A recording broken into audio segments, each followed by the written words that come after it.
legend lives on from the Chippewa on down to the big lake they call Gitchagumi. The lake, it is said, never gives up her dead when the skies of November turn gloomy. With a load of iron ore, 26,000 tons more than the Edmund Fitzgerald weighed empty. That good ship and true was a bone to be chewed when the gales of November came early. The ship was the pride of the American side, coming back from some mill in Wisconsin.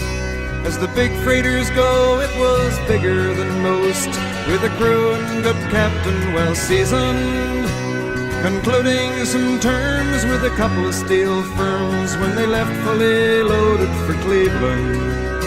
Then later that night when the ship's bell rang, could it be the north wind they'd been feeling?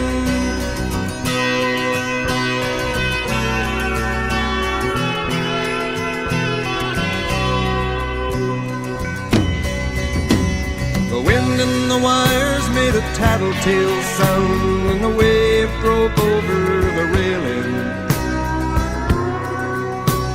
And every man knew, as the captain did too, 'twas the witch of November come stealing. The dawn came late and the breakfast had to wait when the gales of November came slashing. When afternoon came, it was freezing rain in the face of a hurricane west wind.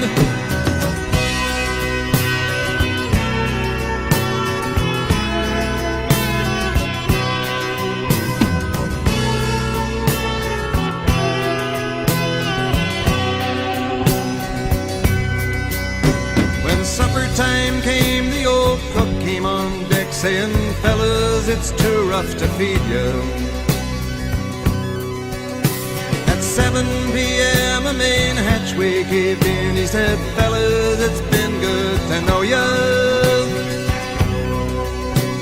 The captain wired in, he had water coming in, and the good ship and crew was in peril. And later that night, when his lights went out of sight, came the wreck of the Edmund Fitzgerald.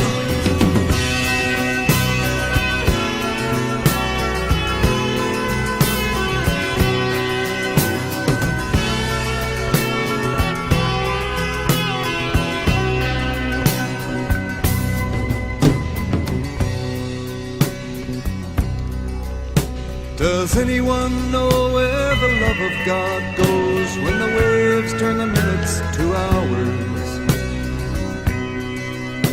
The searchers all say they'd have made Whitefish Bay if they'd put 15 more miles behind her.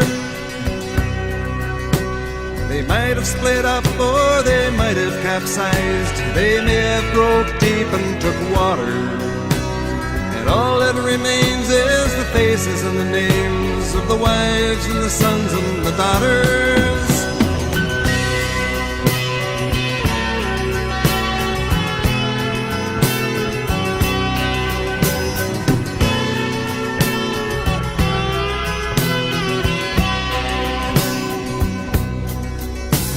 Lake Huron rolls, Superior sings in the rooms of her ice water mansion. Old Michigan steams like a young man's dreams. The islands and bays are for sportsmen. And farther below, Lake Ontario takes in what Lake Erie can send her. And the iron boats go, as the mariners all know, with the gales of November remembered.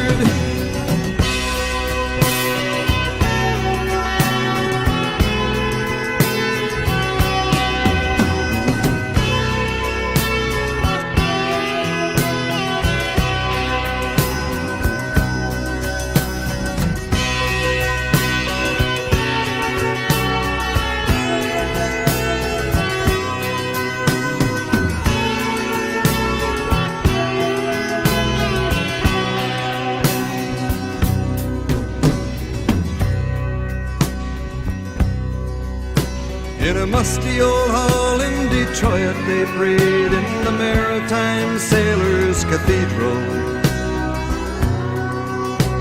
The church bell chimed till it rang 29 times for each man on the Edmund Fitzgerald. The legend lives on from the Chippewa down of the big lake they call Gitchagumi. Superior, they said, never gives up her dead when the gales of November come early.